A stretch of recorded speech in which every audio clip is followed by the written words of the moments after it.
pessoal, tudo bom? Professor Gerson aqui. Hoje a gente vai falar um pouquinho sobre os elementos da geomorfologia. Geomorfologia, o estudo das formas da Terra, o estudo das formas de relevo da Terra.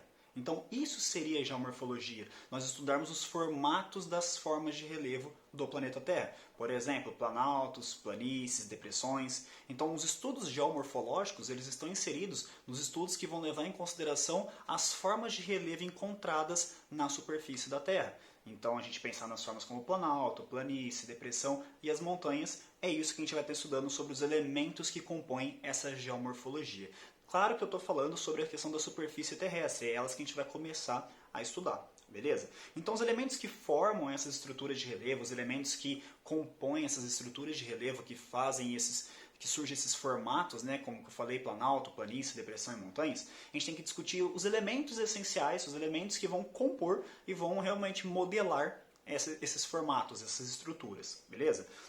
Então, antes da gente também falar sobre os elementos, eu quero começar com uma introduçãozinha que é sobre a teoria da deriva continental. A gente entender quando começa a surgir esses estudos, essas preocupações em relação aos elementos da geomorfologia, aos elementos do solo, aos elementos do relevo, certo? E tudo a gente pode falar que começa com a teoria da deriva continental. O que é isso? Teoria da deriva continental. Um estudioso alemão chamado Alfred Wegener, ele acaba estudando sobre os movimentos que os continentes realizam. Para Alfred Wegener, ele identifica que os continentes, da maneira com que a gente encontra eles hoje posicionados, certo? Quando a gente pega um mapa mundi e olha a posição dos continentes, ele acredita que nem sempre foi dessa forma o planeta Terra. Que possivelmente, há anos e anos atrás, tinha uma composição diferente, certo? Os continentes tinham uma localização diferente e que eles se movimentavam e que hoje eles apresentam aquelas posições, aquelas respectivas posições no planeta Terra. Como que Alfred Wegener chegou a essa conclusão? Como ele chegou à conclusão de que os continentes estavam à deriva, que os continentes estavam se movimentando e que eles continuavam realizando esses movimentos, continuavam se movimentando ao longo da história? Ele chegou a essa conclusão de algumas análises. Por exemplo, a primeira coisa é ele olhar no mapa o formato dos continentes, em que alguns formatos pareciam se encaixar, como se fosse um quebra-cabeça. Como, por exemplo, o formato da América do Sul se encaixando com o formato do continente africano. E ele vai elevar essa conclusão ainda mais quando ele pega nas espécies de plantas, principalmente, e também alguns animais, que eram encontrados tanto na América do Sul quanto na África, por exemplo. Então, se são encontrados tipos de planta, tipos de animais exatamente parecidos, similares, nesses lugares que estão tão distantes hoje em dia, será que possivelmente esses lugares não estiveram juntos em algum momento da história? E que por deslocamentos de grandes massas continentais se separaram e hoje se encontram nos lugares que nós conhecemos ao analisar o mapa mundi? Então a teoria da deriva continental é a teoria que Alfred Wegener acreditava que os continentes estavam à deriva, que os continentes se movimentavam e que continuam se movimentando ao longo do tempo geológico, certo? Então, beleza. A partir disso, a gente tem que discutir sobre os agentes que vão formar, os agentes que vão compor, os agentes que vão dar essa cara para os aspectos geomorfológicos que a gente conhece. Beleza? Então, eu vou começar com os agentes internos. Nós temos dois tipos, os agentes internos do relevo e os agentes externos do relevo. Então, vamos começar pelos agentes internos. Agentes internos também são conhecidos como agentes formadores do relevo. Então, são agentes que vão meio que atuarem no interior da Terra, no interior ali da litosfera e que vão dar origem a essas formas de relevo que nós conhecemos. Então, agentes internos, agentes que atuam no interior da crosta terrestre, certo? Então, beleza. Primeira coisa, eu quero diferenciar dois tipos de agentes internos, duas maneiras, né, de se atuar internamente, que seria a epirogênese e a orogênese. A gente fala de epirogênese quando a gente está pensando em movimentos verticais, movimentos verticalizados. Ou seja, a crosta terrestre realiza um movimento vertical, um movimento lento, de curta duração, e que ele realmente vai classificar por esse movimento vertical da crosta terrestre. Então, quando a crosta terrestre se movimenta verticalmente, nós temos a chamada epirogênese. Então, é um soerguimento ou rebaixamento da crosta terrestre. Isso seria epirogênese. É diferente da orogênese, que eu não tenho uma elevação da crosta terrestre, e sim um movimento horizontal de contato da crosta terrestre. E esse movimento horizontal vai gerar, por exemplo, alguns dobramentos, alguns também soerguimentos, quando uma placa mergulha sobre a outra, que a gente vai discutir sobre a orogênese, a formação de cadeias montanhosas. Esse contato horizontal em que uma elevação acaba acontecendo, formando uma cadeia montanhosa. Então, epirogênese é quando as placas tectônicas acontece um soerguimento, ou seja, uma elevação verticalizada, enquanto a orogênese é mais um contato na horizontal, certo? Então, beleza. Vale a gente destacar que as bacias sedimentares, elas são formadas através da epirogênese, ou seja, esse soerguimento, o desgaste, erosão, sedimentação, certo? Tudo isso, bacias sedimentares, elas são formadas através dos processos de epirogênese. Agora, os processos de orogênese, a gente tem a formação dos escudos cristalinos. Então, guarda essa informação. As bacias sedimentares são oriundas das epirogêneses, enquanto os escudos cristalinos são oriundos da orogênese, certo? Então vamos continuar. Em relação ao deslocamento dessas placas tectônicas, né, tanto verticalizada quanto horizontal, nós temos 3 deslocamentos, certo? Nós temos o movimento convergente, movimento divergente e o movimento transformante ou conservativo. Então vamos por partes. O movimento convergente é um movimento de encontro, o choque, o encontro frontal das placas tectônicas. Encontro esse que vai resultar em terremotos, tsunamis, também na formação de cadeias montanhosas, por exemplo, a Cordilheira dos Andes. Então, movimento convergente, movimento de encontro frontal, choque de placas tectônicas, certo? Outro movimento, o movimento divergente, seria a separação das placas tectônicas. Então, elas se divergem, elas estão separando umas das outras. Querendo ou não, imagina no fundo do oceano o quanto que essa separação abre espaço para que o magma do interior da Terra acaba ascendendo. Ou seja, separou o fundo do oceano, o magma ascende, eu tenho a origem de um novo assoalho oceânico. Esse magma que lá no fundo do oceano, quando entra em contato com a superfície, com as baixas temperaturas do fundo do oceano, acaba se solidificando e dando origem a um novo solo, um novo assoalho oceânico. Exemplo disso é a dorsal mesoatlântica. Certo? E o outro movimento, o movimento transformante ou conservativo, mesma coisa, certo? É um movimento de, vamos falar assim, um deslocamento lateral. Elas se esfregam, as placas tectônicas, entre aspas, né? Claro. Elas estão se deslocando lateralmente, entrando em contato, tendo esse atrito entre elas. O grande exemplo de resultado desse movimento são as falhas oceânicas ou falhas continentais. O grande exemplo disso físico é a falha de Sandres. Também pode ter formação de vulcanismo nesse contato, pode ter, né, questão do magma ser expelido, mas sem sombra de dúvida, quando aparece transformante, você tem que lembrar das falhas. Da falha de Sandres, que é o grande exemplo desse movimento, certo? Então, convergente, choque de placas tectônicas, divergente, separação, transformante, elas se esfregam horizontalmente, elas batem lateralmente, beleza? Tudo bem. Em relação a esses contatos e o resultado disso, nós temos aí questão de terremotos e também de vulcanismos. Seja o terremoto, a questão do contato das placas tectônicas, né, da litosfera, seja o vulcanismo, erupções vulcânicas, o magma sendo expelido da superfície da Terra, a gente pode pensar que os locais que mais têm a ocorrência tanto do terremoto quanto do vulcanismo, nós chamamos de círculo de fogo. Então, o círculo de fogo do Pacífico, por exemplo, é uma região em que temos grande número de ocorrências de terremotos e tsunamis. E que essa região do Círculo de Fogo também recebe o nome de hotspot.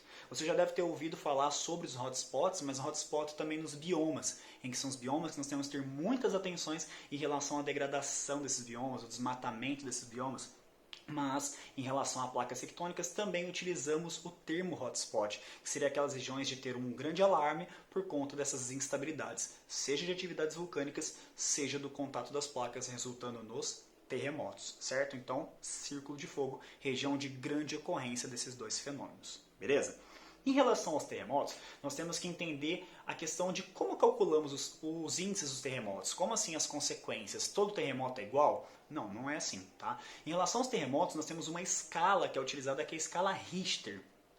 A escala Richter, acima de 7 graus, nós já pensamos em grandes destruições. Estima-se que um pouco abaixo seriam destruições moderadas, né, até pequenas, mas acima de 7 realmente se espera muitas destruições e muitas perdas. Tá? Então, escala Richter é a escala que mostra o grau, né, dessa potência, dessa intensificação dos terremotos, certo? Em relação a essa destruição, em relação ao choque dessas placas que resultam os terremotos, tem duas definições, que seria hipocentro e o epicentro. Hipocentro é aquele ponto lá na superfície da Terra, lá nas placas tectônicas que chocaram essas placas. Então o local que chocou as placas tectônicas lá na litosfera, a gente chama de hipocentro. O epicentro é na superfície da Terra onde nós estamos, em que nós sentimos o maior grau desse choque. Então, quando choca as placas tectônicas no subsolo, hipocentro, quando é sentido na superfície da Terra, esse ponto em que a gente sente o maior grau se chama epicentro. Além disso, a gente pode falar dos terremotos, a questão das destruições. E essa destruição ela não vai variar apenas de acordo com a escala Richter. A gente tem que pensar também nas infraestruturas físicas e tecnologias que os países apresentam. E o grande exemplo disso foi o ano de 2010. Então atenção você vestibulando, 10 anos disso que eu vou falar agora. No ano de 2010, 2 países sofreram com terremotos e as destruições foram completamente diferentes. Por exemplo, em 2010, no Japão, ele sofreu um terremoto de 8,9 graus da escala Richter. Lembra que acima de 7, grandes destruições. Então o Japão sofreu em 2010 um terremoto calculado na escala de 8,9. E ele teve 11 mil mortes em decorrência desse terremoto. Certo? No mesmo ano, em 2010, o Haiti teve um terremoto de 7,0 graus na escala Richter. Só que um grau, então, menor do que o Japão, resultou em cerca de 300 mil pessoas mortas. Está vendo que os graus que o Japão sofreu da escala Richter no terremoto são muito superiores em relação ao Haiti. Mas o que fez com que o Haiti tivesse muito mais perdas de vidas em relação ao Japão está associado às suas infraestruturas e às suas tecnologias. Então não é apenas a escala Richter que vai nos mostrar qual vai ser os impactos, quais vão ser as consequências desses terremotos. Também tem que levar em consideração as infraestruturas e também a tecnologia desenvolvida em cada local. Além dos agentes internos que nós discutimos, os agentes que vão formar o relevo terrestre, nós temos que pensar também nos agentes externos, agentes que vão modelar o relevo terrestre. Então, agentes externos são agentes que acontecem de maneira externa, agentes fora da superfície terrestre, em que eles vão atuar na modelagem do relevo terrestre, certo? Primeira coisa, para a gente discutir agentes externos, a gente tem que pensar nos intemperismos. Intemperismo que pode ser definido como um processo de desagregação e decomposição dessas rochas, dos minerais, certo? E o intemperismo ele tem vários tipos. Por exemplo, intemperismo físico. O intemperismo físico a gente tem que pensar que ele age mecanicamente, ele vai fragmentar essas rochas. Muito em relação ao intemperismo físico, a gente pensa nos agentes como o vento, as oscilações de temperatura. Então, isso é muito recorrente em áreas semiáridas, áreas áridas, desérticas, em que essa oscilação de temperatura é muito grande. Num deserto, por exemplo, ao longo do dia, altas temperaturas, ao fim de tarde e noite, baixas temperaturas. Essa oscilação da temperatura fragmenta as rochas fisicamente, mecanicamente. E isso, então, é um tipo de intemperismo físico. Já o intemperismo químico, nós temos aí a decomposição dessas rochas. O quanto as rochas realmente elas são decompostas por conta de agentes como a água. A água ela vai decompor essas rochas, modificando as estruturas químicas desses minerais. Então, já que a água é o grande agente que vai dar essa modelagem no relevo, nas áreas intertropicais com maiores índices de pluviosidade, vão ser as áreas que mais vão estar sujeitas à atuação dos intemperismos químicos. E é legal a gente pensar que tanto o intemperismo químico quanto o intemperismo físico, eles podem ser acelerados pela questão biológica, pelos seres vivos. Por exemplo, com as raízes das árvores, a remoção de algumas raízes das árvores e também de alguns micro-organismos decompositores, eles podem acelerar os intemperismos, tanto físico quanto os intemperismos químicos. Beleza? Além, então, dos intemperismos, como agentes externos, eu tenho que citar a questão da erosão. Então, a erosão, que atua também como intemperismo, desgastando essas rochas. Mas quando a gente pensa em erosão, tem que pensar tanto a questão da decomposição desse solo, tanto também o transporte, como a deposição desses sedimentos. Então, esses três processos de perda dos nutrientes, transporte e deposição, tudo isso nós encontramos como um processo erosivo. Então, a erosão, que também é intensificada pelo vento, pela chuva, pela ação antrópica, ela entra como um grande agente externo que tem a função de modelar o relevo terrestre. Certo? Além disso, a última coisa que a gente falta falar é a questão da ação antrópica. A ação antrópica que também pode acelerar e intensificar esses processos erosivos, o intemperismo. Então, dentro dos agentes externos, não tem como não levar em consideração as ações antrópicas. O quanto o ser humano ele pode acelerar, ele pode intensificar processos erosivos e processos do intemperismo. Beleza? Então, acho que ficou claro para vocês a diferença dos agentes internos e agentes externos. Relembrando, agentes internos são já os agentes formadores do relevo terrestre. São agentes que vão atuar no interior da litosfera e que têm a responsabilidade de formar os relevos terrestres. Já os agentes externos, eles têm a função de modelagem desse relevo. Então, por exemplo, o intemperismo, a erosão, a ação antrópica, como forma de modelar o relevo terrestre que nós conhecemos. Os planaltos, as planícies, depressões, montanhas, entre outras. Certo? Pessoal, então é isso. Eu vejo vocês no próximo vídeo. Até mais!